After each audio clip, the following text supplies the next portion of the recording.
that lets you save. Who cares? We're always talking about how to increase your metabolism, how to burn body fat, and they're like, well, what if I'm not one of those people? Yeah. So it's similar, but you have to change your diet around a bit. Like, you have to try to slow your metabolism down a little bit. Welcome to Exploring Mind and Body with Drew Tadia. Drew is an expert in nutrition, fitness, lifestyle, and more. And he wants to help you live a healthier, longer, and more active life. Now here's your host, Drew Tadia. Welcome to another edition of Nationally Syndicated Exploring Mind and Body. Thank you so much for being here. Thank you for tuning in and being a part of our True Form Life community. We're coming at you with a brand new show. We appreciate whether you're listening on terrestrial radio across the country or as a podcast around the world. We certainly wouldn't be here without you. So stick around. We got all that coming up. This is Exploring Mind and Body. Naturally improve your lifestyle one show at a time with your host, Drew Tadia. So today, so when we're talking about hard gainers, I'd like you guys, I'm hoping that you guys will stick with me because it's an important topic, not just for people that are trying to lose weight. Like, everyone's trying to lose weight, right? But there's a whole nother demographic of people that are actually trying to gain weight. And it could be someone that's been skinny their whole life, someone that could be looking to fill out their clothes a little bit more. It could be someone that wants to gain a bit more muscle mass. And it's all about body image. It's all about feeling comfortable. But those people that have no idea about hard gainers, they don't know about it. Like, they don't know that it's very similar to, if you call someone scrawny, that's a hard gainer that's been trying to gain weight their whole life. It's the same as calling someone fat who's overweight. So, and most people don't know that. They don't realize that it's a very sensitive subject. So regardless of if you're not trying to gain weight, for example, I hope that you'll stick around and learn what it's like to be on the other side. Interesting. Drew's a hard gainer. What do you call the opposite? An easy gainer? I don't know if there's not a name for them. No. Like easy gainers, people that gain, like most people gain weight easy. So I don't think there's a name for them. Like, hard gainers was something that we learned about when we were in college or university. And like I did when I was when I was an athlete and I was trying to gain muscle mass for my sport, because they told you, like, you're this little skinny kid trying to keep up with big guys. It's really difficult. So I suppose that's the premise. And I know what it's like from growing up like that and being the skinny kid. And then you see what it's like when customers come to us and they say, hey, I know that most people, like, everyone thinks we do weight loss. We don't do weight loss. So a lot of people will come to us and say, hey, I know you do weight loss, which we don't. And they'll say, but I'm actually trying to gain. I'm like, don't worry, we've been there. I know exactly what you're going through. So that's what we want to talk about today. All that I was saying was that you and I are kind of opposites. Yes, yep. A lot, and most people are. Like I said, like, most people are the opposite. They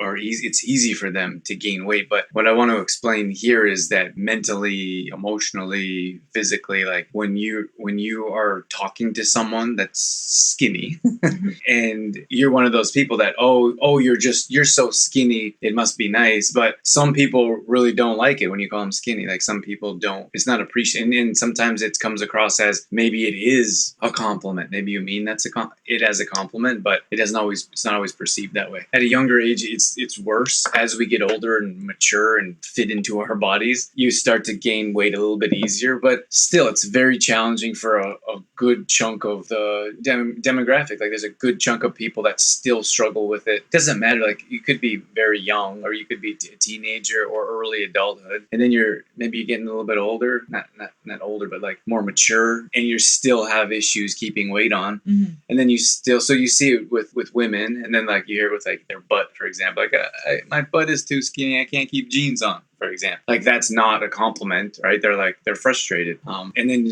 for men as well, then you look at the men's side and they're like, oh, well, I'm a grown man and people still call me scrawny. Like, it's embarrassing and it's really difficult. But most people don't see that. They only see the whole world that wants to lose weight and that's trying to lose weight or has oversized instead of undersized. You would say there's less hard gainers? There's less hard gainers, for sure. But I just mean, like, the majority of people think that there's only one. Like, they're just like, oh, everyone's probably trying to lose weight. And then you see someone that's skinny and you're like, oh, well, they must have lost a bunch of weight. But they're actually trying to gain. So all I'm trying to do is help show some maybe sensitivity Around. Around the 70. Mm-hmm. Like for me, it was like I was often the skinny kid. I was pretty good in athletics, which helped, but I was still the skinny athletic kid. And then you had like these little scrawny legs and like little scrawny arms. And then when people, people say something about them, it's hurtful. Mm-hmm. You're like, oh, yeah, I don't want to be the scrawny kid. It's the total opposite, because most times people are like, oh my gosh, I don't want to look heavy in my clothes. But then other people that are hard gainers probably would buy oversized clothes because they don't want to look skinny in their clothes. That's right. Yeah, and there's the similarities. It's funny to talk about, but the similarities are so parallel, but the complete opposite. Like it's the exact same thing. Like it's the exact same emotions when someone calls you skinny or scrawny as if someone calls you, chubby or fat. It's the same. Yeah. It's the same feeling. But those people that are, all I'm trying to say is that I think it's much easier to understand from one standpoint that it's hurtful when you call someone overweight. However that slur is. It's the same emotional feeling when you call someone, oh, you're too skinny. Like, put some weight on, you're too skinny. Like, I've been trying. I've been eating cheeseburgers for a week. I haven't gained anything. You have to work hard. Like, I work hard at it so the body image that I want, I have to work hard for it. And then if I don't keep working on it, I can lose weight like that. Yeah. And then people get like mad, like, oh, poor you. But it is like, I don't want to be, like people only see like, oh, well, I wish I was like, if you were on the other end of the spectrum and you're too skinny and all your clothes look like they like who, let's say as an adult who wants to buy kids clothes, right? Because you're too skinny or too small. It's cheaper. Save some money there. But that's all I'm saying is it's the same difference. It's just a different spec one in scale. But if I go running, like sometimes I'll run north, and I know that I can only run a certain amount of time, certain amount. Can't really run over a 5K or every day. Like I run every single day. Drew can only run probably 3 times, no longer than a 5. Not that he can't run longer than a 5K. It's just that it does. The weight will come on quick. Oh, and the other thing is, so there's I've thought about. I can go run the 20K and I still got some pounds on me. I could, but then that's the other end of the coin, is that then I have to change my nutrition, which is something I want to talk about today. But then nutrition has to go roof, and I already eat quite a bit, depending on what stage I'm at for weight wise that I want to carry. But if I'm going to run every day, then I got to bump up my calories to probably 1,000, and that's a lot. That is like trying to gain weight. When I was doing fitness competitions, we had the bulking stage, and that was, we call the cutting stage. Is that what it was called? Yeah, cutting stage. The cutting stage. The cutting stage was really challenging because it was so restrictive, but the bulking stage was almost harder because you had to eat like it was your job. Like your whole day was surrounded by food. Like I had timers and alarms set on my phone and in the house to remind me to eat, because it was like a full-time job just to gain weight, to bulk. Remember that? Oh my gosh. And Dorothy's like, I don't want to eat anymore. And I'd be there staring at the bowl or the plate like, oh my gosh, I still have more food. Or it'd be like the end of the day. I'm like getting towards the end of the day and I'd still have like 2 meals left. I had no idea how it's like physically chew the food. It's true. Like it's true. And I was in the same boat too when I was trying to eat. And you have to, it's crazy. Like it's the pain that Anthony Robbins talks about, pain or pleasure. And so one pushes you further and one pushes you further away. So some people are like, oh, that's too much pain. Got to get it far away from that as possible. And then some people are like, oh, that's too much pain. Well, I'm going to push further and not let that pain affect her again. So for me, it was like, I'm so tired of calling me scrawny. When I got to university, end of high school, early college, I lived in the gym and that's it. Because I was so tired of people saying you're too skinny. And then I was surrounded by athletes who were big and bulky. I was 18 in college, went down to the US, and I was the smallest, skinniest kid around. And like that pain was so strong that I gained pounds first year, and everyone thought I was on steroids. So 10 pounds? 10 pounds. Well, maybe the first semester. I don't know. It was quickly, and it was very noticeable. Like I walked in quite little. I was 60 pounds, 95 pounds. So I jumped up to 175 pounds quite quickly, and everyone noticed or hiding that stuff. I actually had guys come over. They came over to hang out, and they were looking at my medicine cabinet, see it's there. But understand it was a different era. Like some of you might remember, like baseball or sports fan, Barry Bonds, Mark Dwyer, Sammy Sosa era, where baseball players like bodybuilders. So that was kind of pushed on us. We thought muscle had the better baseball player, better athlete you would be, which isn't true. But that's just what guys eat. So I played with guys who was there. So I just assumed I would do. I've worked with hard gainers in the past, and I think we did a detox group, and we had a couple people in there that were saying, we're always talked about how to increase your metabolism, how to burn body fat, and they're like, well, what if I'm not one of those people? Yeah. So it's similar, but you have to change your diet around a bit. Like you have to try to slow your metabolism down a little bit, but you can do it. A lot of people just don't put in the effort. They just say, oh, I've tried in the past. I tried to eat a little bit more, and then they don't gain weight. So they're like, doesn't work for me. And it's even harder to do when you're eating clean, right? So because, for example, my experience of gaining is from from doing fitness competitions, so from like the bodybuilding world. And there was people there that in the bulking stage would eat like Donald's, pizzas, and blizzards, and like French fries. Like they would eat all of the wing night, like all of these unhealthy foods, right? Fast foods.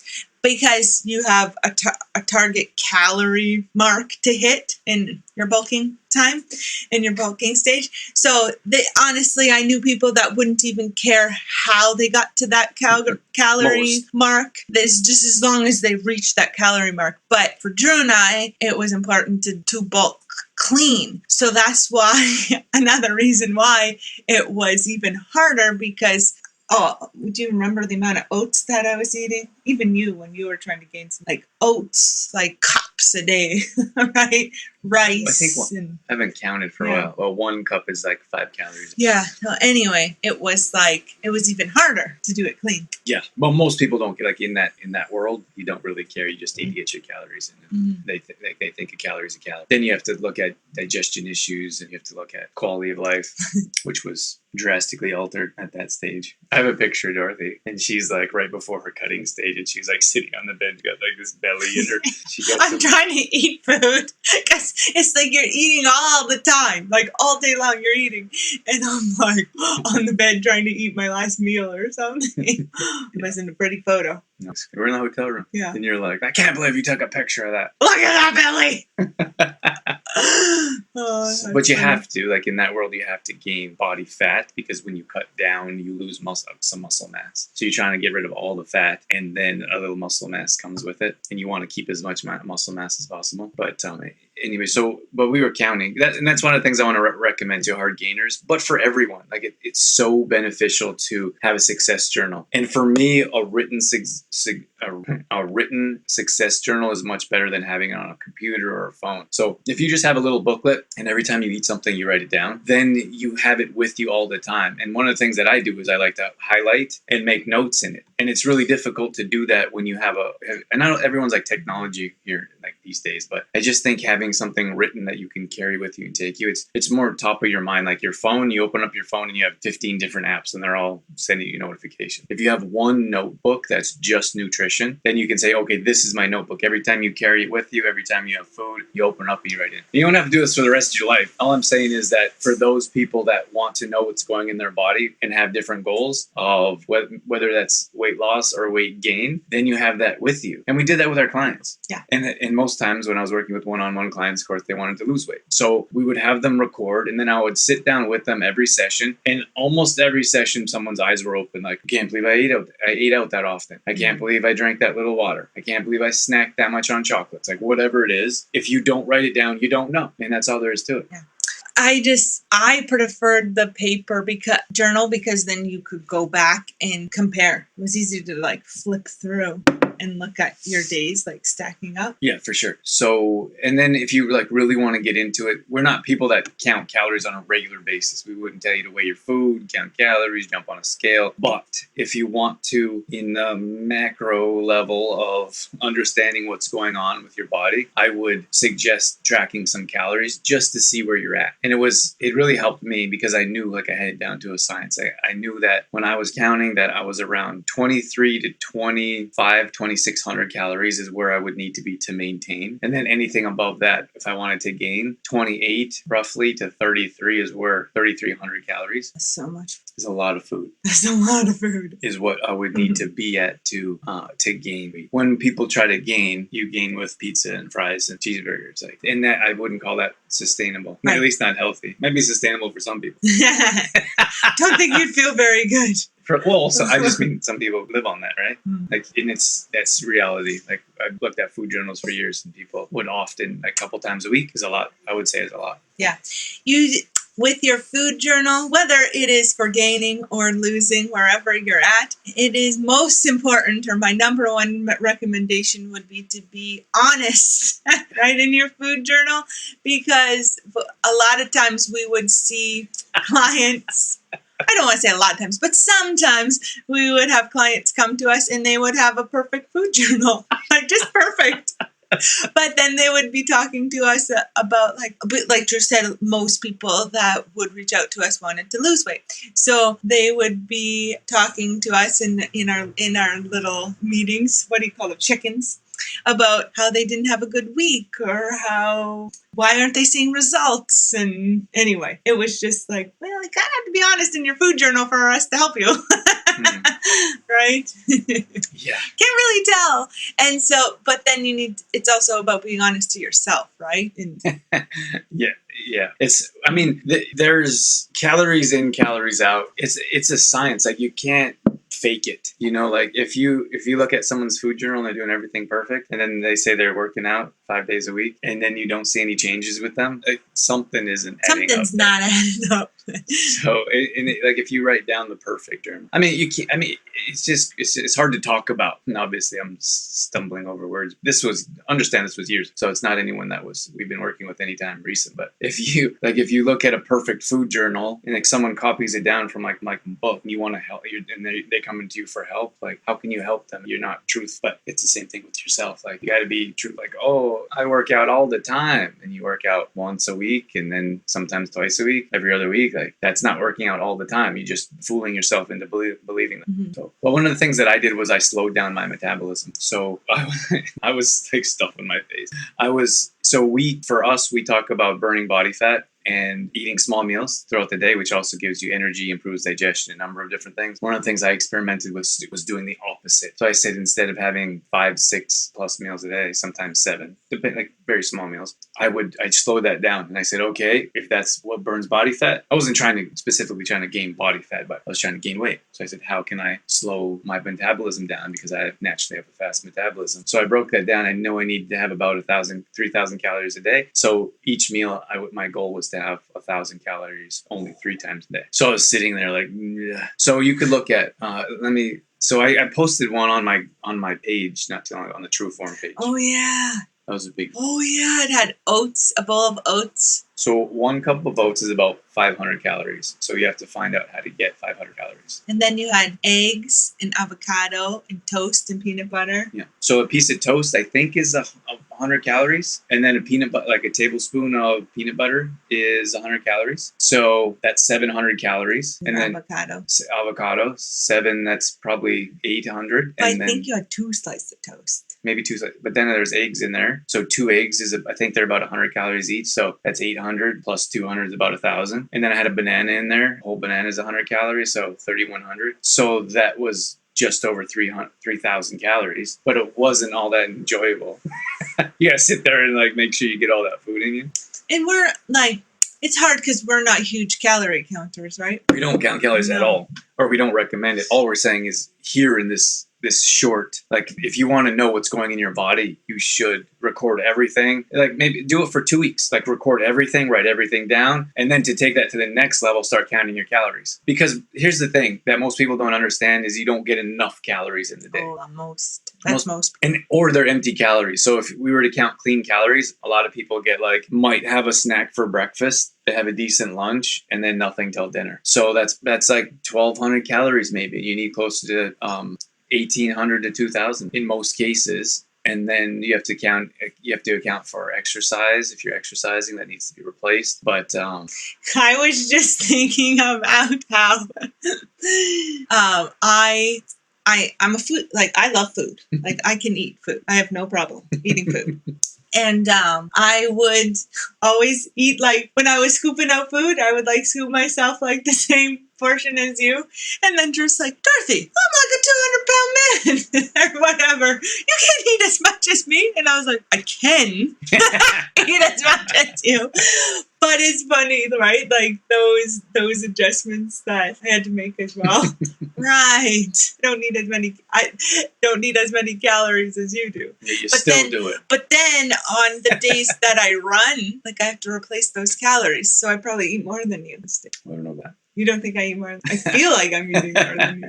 Well, I wonder what I was going to say. But at any rate, yeah, it's true. Because Dorothy was she's like, I'm working out, I'm eating right. And she's like, because I think I also want to say portion control is something if we talk about portion control, everyone's like scared about how much food they're eating. Right. That's the problem. Like with our society and lack thereof, like we don't have enough friends, money, we don't have a big enough house, fancy enough car, like our whole mindset is in lack. So we're scared of having too much because we feel like we don't have enough of anything. So when it comes to food, we need to have more food to increase our metabolism, burn body fat. So it's hard to talk about portion control and saying like, be careful. The only time I see people eating too much food is when it's not clean. Right. Like it's like when people are going out to eat, they're having cheeseburgers or they're having like mashed potatoes and gravy. It's Thanksgiving. Like that's the only time I see people eat too much food. Otherwise, it's not enough food. Like you don't eat enough clean food, too much unclean. Forgot what I was going to say. I had something. I was trying to get in there. Sorry. You didn't let me get in. But that was the thing that Dorothy was doing, is that she likes to eat. And when we say food, we mean like real food, clean food. Not people are like, I love food, and they have like wings, deep fried this, like calamari. It's not food. This is like a beautiful salad with all kinds of different colors and green peppers. That's the food we're talking about. But so Dorothy was trying, like I eat the way I eat pretty consistently, unless I'm specifically trying to gain. So I'll have half a cup of rice or quinoa, for example. And anyway, so Dorothy was filling her plate up the exact same as me. And she's like, I'm working out, I'm eating well, I don't know what's going on. And I was like, well, you're eating, I fluctuate. I'm about between 185 to 200 given where I'm at. So I'm like, I'm 200 pounds and you eat the same food as me. She's like, oh, good point.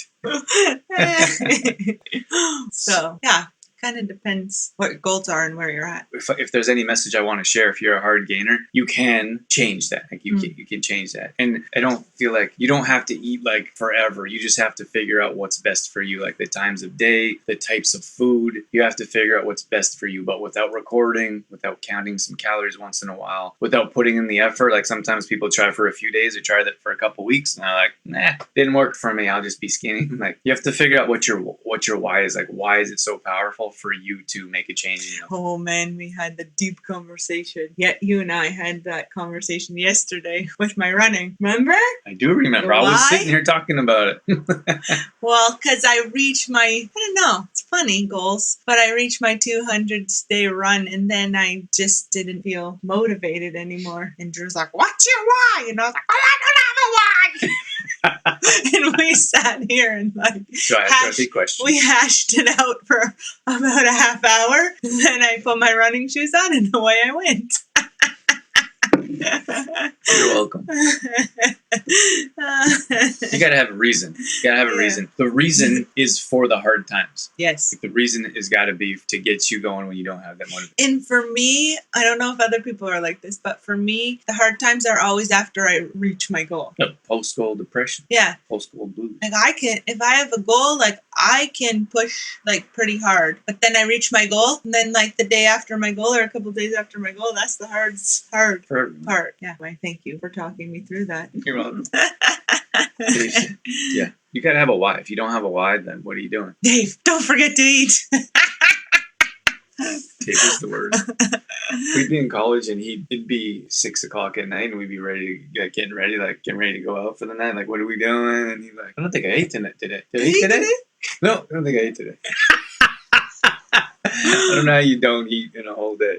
But that, actually Dave's doing awesome. He lost I don't know what you lost. I got my arms around him for the first time. My hands touched. He lost a bunch of weight, like 60, 70 pounds. But he's changed his diet a bit and he's starting to get active. But that's the thing with your metabolism. Like, that's why we say that people that we work with don't eat enough food. Like Dave, for example, would eat once or twice a day or forget to eat. So his metabolism was super slow. So to speed that up, you have to eat.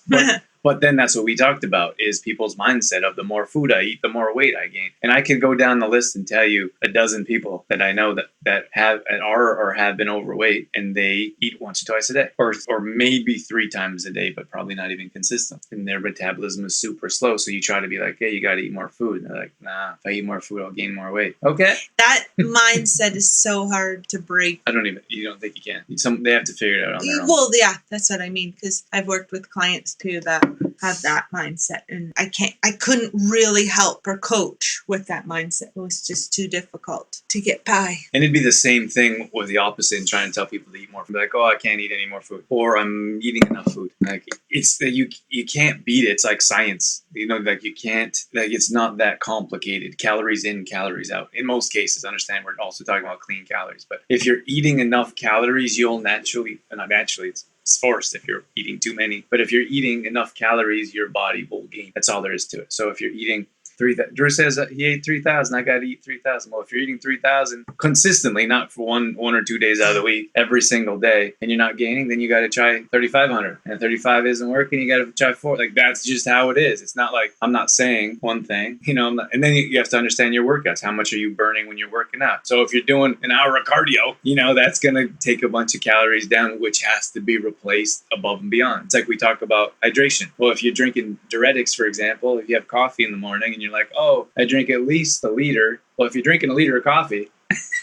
you're a liter behind, even if you're drinking a liter. So it takes some manipulation, takes some time and effort to figure out, but it's very clear how it works. You just have to figure out what's best for you. If you're not gaining, you have to eat more. So that's how it is. And it's a good thing to be hungry. If you're hungry, you eat. Yeah. A lot of people are afraid to be hungry. Yeah. What's going on? I'm hungry all the time. That's the first thing that we hear when we start to get people on track, and bowel movements and hunger. The 2 first ones. Yeah. That we hear, like, oh my gosh, I'm starting to poop every day. We're like, yay! We're like, yeah, celebrate. Like, something's wrong with me. What's wrong with me? Like, you're supposed to. It's a good thing. And we don't mean like going and eating fast food and then going. I have friends that do that. They'll go, oh, I poop all the time. They'll go eat fast food and then they'll have diarrhea and be like, I'm good. You told me I have to go every day. I'm like, know what I was talking about.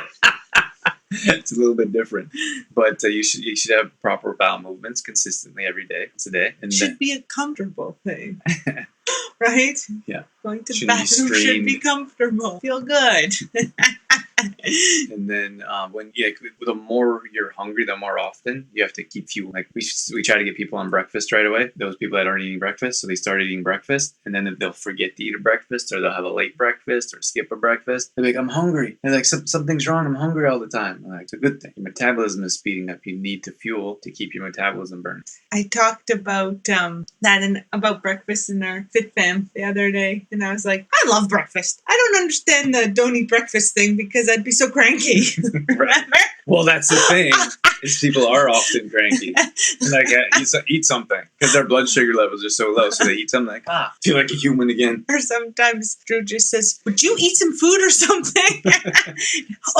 or did you put your oils on today? Yeah. Oh, man. That's code for change your attitude. Or what was that thing that said, I'm about 10 minutes away? You know that one about... from being a different person? I don't really If I don't eat within 30 minutes, I'm about 10 minutes away from being a different person or something like that. It was a funny one. I'm like, that's true. I need to eat. So I don't need to get angry. Yes. Eat. Yep, you do. It's true. Let's go eat some food. Yeah. Breakfast time. Breakfast number 2. People make fun of us when they hear we eat 2 breakfasts. Not make fun of us, but they're like confused. Not really sure what that means. 2 breakfasts. All right, you guys. Thank you very much for tuning in, checking out our show. Bye. True Form Life. All right, that's going to wrap things up for this edition of Exploring Mind and Body. Once again, thank you so much for being here. Thank you for tuning in and being a part of our True Form Life community. You can always find us on Facebook.com/TrueFormLife. We post up there a couple times a day on our story. We're always trying to bring you more content around living a healthy lifestyle, whether that be nutrition, fitness, lifestyle, and more. We also have free challenges that we do at least once a month. So if you follow us along there, you'll be able to join maybe a plank challenge or a squat challenge, Tabata challenge, challenge, whatever it may be. We'd love to have you join us. We're also on Instagram.com/DrewTadia. Again, we're posting up there a couple times a day along with our story, all dedicated to keeping you fit and healthy and on track. Our main website is trueformlife.com. If you want to check out some of our products, some of our services, or if you just want some great content from videos to blog posts and recipes and more, we got all that at trueformlife.com. Once again, thank you so much for being here. That's it. That's all I got. I'm out of here. As always, I'm your host, Drew Tadia, in health and fitness for a better world. Thanks for listening. You've been listening to Exploring Mind and Body with Trueform Life's Drew Tadia, fitness expert. To find out more about the show, Drew Tadia, or to listen to past shows, visit exploringmindandbody.com.